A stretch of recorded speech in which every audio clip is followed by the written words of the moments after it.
Hello, Priya. How are you? Hi, Didi. I'm fine. How are you? I'm good. So Okay. please introduce yourself. Hi, everyone. I'm Priya, and I'm learning tarot from Neetu Di. And it's been over a month. I'm learning this tarot from Di, and the journey has been really fantastic.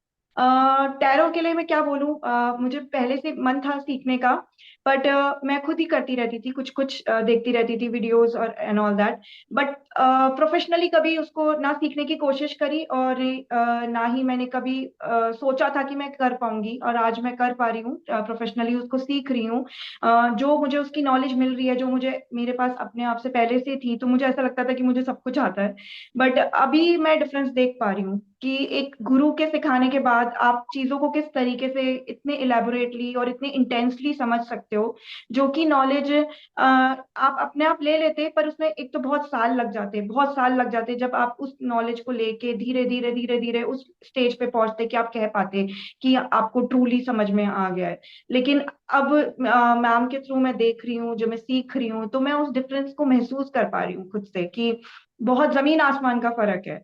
कि कुछ चीजों के meanings ऐसे होते हैं जो मैं बिल्कुल अलग ही टोन में होता है कि मुझे वो समझ में आता है, और अब वो मुझे सिखा रही हैं तो मुझे रियल मीनिंग्स पता चल रहे हैं, उनकी रियल फिलॉसफीज पता चल रही है। तो बहुत अच्छा लग रहा है, मुझे मुझे बहुत फ्रीडम सी महसूस हो रही है। ऐसा लग रहा है जैसे कि मैं अब तक किसी बंधन में थी और मैं आजाद हो गई, मेरे थॉट प्रोसेस प्रोसेस को जैसे एक तरीके से कोई पंख मिल गए हो कि मैं कितना इलेबोरेट और कितना वाइड सोच सकती हूँ, मतलब कितना मीनिंग है, डेप्थ है इन सब चीजों में, और इस जो मैं लाइफ में कुछ चेंजेस आए जो आपने ऑब्जर्व? पहले मैं जब मेरे सोचने का तरीका थोड़ा सा, मैं कहूंगी टैरो की लैंग्वेज में बोल देती हूँ कि मैं एक पेज की तरह सोचती थी, मेरे अंदर एक इनोसेंस थी, एक बच्चा था, अभी भी है, मैं ये नहीं कह रही कि वो चेंज हो गया, बट अब एक मेच्योर थिंकिंग है। अब मैं चीजों को नाप तोल के, समझ के, सोच समझ के, मुझे समझ में आता है कि उस चीज की गहराई क्या है, मतलब मैं उसको डेप्थ में समझ पा रही हूँ। पहले मैं सरफेस लेवल पे समझती थी, और मुझे उसमें ही ऐसे महसूस होता था कि हाँ, मुझे सब कुछ समझ में आ गया। तो मेरे अंदर एक ठहराव आया है। ये सबसे बड़ी बात यह है कि मुझे अपने अंदर, खुद के अंदर एक स्टेबिलिटी, कि हाँ, अभी भी हमारे अंदर, हम इंसान हैं, जिंदगी में पूरी जिंदगी भी निकाल दोगे सीखने में तो भी वो कम है। मतलब पहले हमें ऐसा लगता था, अरे ये सीख लिया, ये कर लिया, हो गया, आप बिल्कुल होशियार बन गए, हो गया आपका काम। लेकिन अब मुझे समझ में आ रहा है कि नहीं, आपको हर चीज सिखाती है, हर कार्ड में, हर इंसान में, हर बारी आप कुछ ना कुछ नया सीख सकते हो। तो कुछ टैरो का भी ऐसा ही है कि आप हर कार्ड से हर बारी एक नई चीज सीख सकते हो। ऐसा नहीं होता कि आपने सीख लिया, आपने खुद से सोच लिया तो हो गया आपका काम। मतलब it's like an on going process, you can always learn anything new And from. why should people learn tarot? I mean, do you find anything special जो आप बताओगे कि आपको क्यों सीखना चाहिए? Because everybody thinks ना, why should I learn? This is not for me. I mean, हाँ, आप इस एंगल पर कुछ अपना अपनी अंडरस्टैंडिंग शेयर करना चाहोगे? हाँ।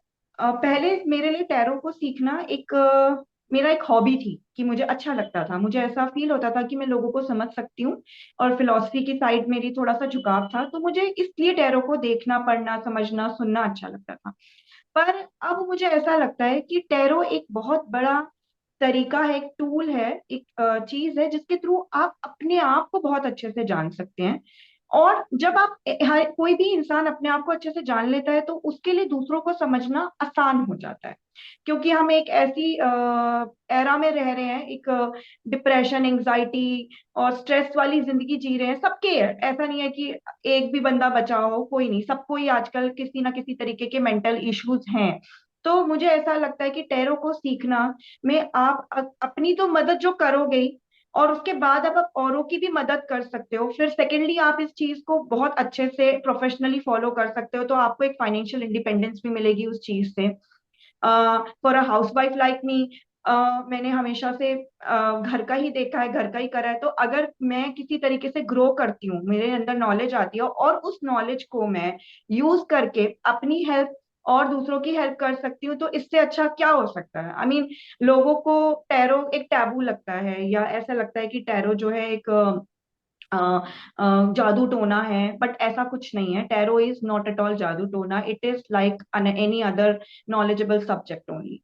और इसकी बहुत गहराइयां हैं। अगर कोई इसे समझता है तो वो उसको अच्छी तरीके से पता है कि ये कोई जादू टोना नहीं है, ये एक तरीके की नॉलेज है जिसके थ्रू आप अपनी और औरों की मदद कर सकते हैं। साइड बाय साइड आपको एक फाइनेंशियल इंडिपेंडेंस भी मिल सकती है। और आपकी पर्सनैलिटी में कोई चेंज आया है, कोई अ, पर्टिकुलर चीज? पहले मैं इतनी स्टेबल नहीं थी, अब मेरे अंदर मैं खुद स्टेबिलिटी महसूस कर रही हूँ। धीरे धीरे और आ जाएगी। स्टेबिलिटी महसूस कर रही हूँ, कॉन्फिडेंस महसूस कर रही हूँ, क्लैरिटी महसूस कर रही हूँ। अभी जो मैंने अपने आप को जितना समझने की कोशिश करी है उसमें ये 2-3 चीजें मुझे महसूस हुई हैं कि मेरे अंदर ये चेंजेस आए हैं। ग्रेट। और कोई मैसेज आप देना चाहेंगे बाकी सब लोगों को? दो मैसेज देना चाहूंगी कि टैरो एक बहुत अच्छा नॉलेज का टूल है। तो अगर इसको प्लीज कोई भी टैबू की या जादू टोने की नजरों से ना देखें, ये एक बहुत अच्छी चीज है। अगर आप इसकी नॉलेज को समझेंगे तो आपको समझ में आएगा कि ये क्या चीज है। एंड दूसरी बात, नीतू मैम से जरूर सीखो, क्योंकि वो बहुत पर्सनल तरीके से इस चीज को, सब्जेक्ट को पढ़ाती हैं। वो आपको एक स्टूडेंट की तरह नहीं, एक पर्सनल अपने फ्रेंड की तरह हमेशा पढ़ाएंगी। मतलब उनके जब वो पढ़ाती हैं तो उनका कोई बैरियर नहीं होता, कोई प्रोफेशन का कोई आईना नहीं लगा हुआ होता कि मुझे इतनी देर ही पढ़ाना है या यही नॉलेज देनी है। जब तक उनको ये नहीं महसूस हो जाता कि सामने वाले की ये चीज अच्छी तरीके से उसके समझ में नहीं आ रही है, वो उस टॉपिक को चाहे एनलार्ज करके 3 घंटे भी उस टॉपिक के ऊपर डिस्कशन कर सकती है, बट वो नहीं छोड़ती जब तक उसकी एक प्रॉपर फिलॉसफी आपके अंदर तक ना चली जाए।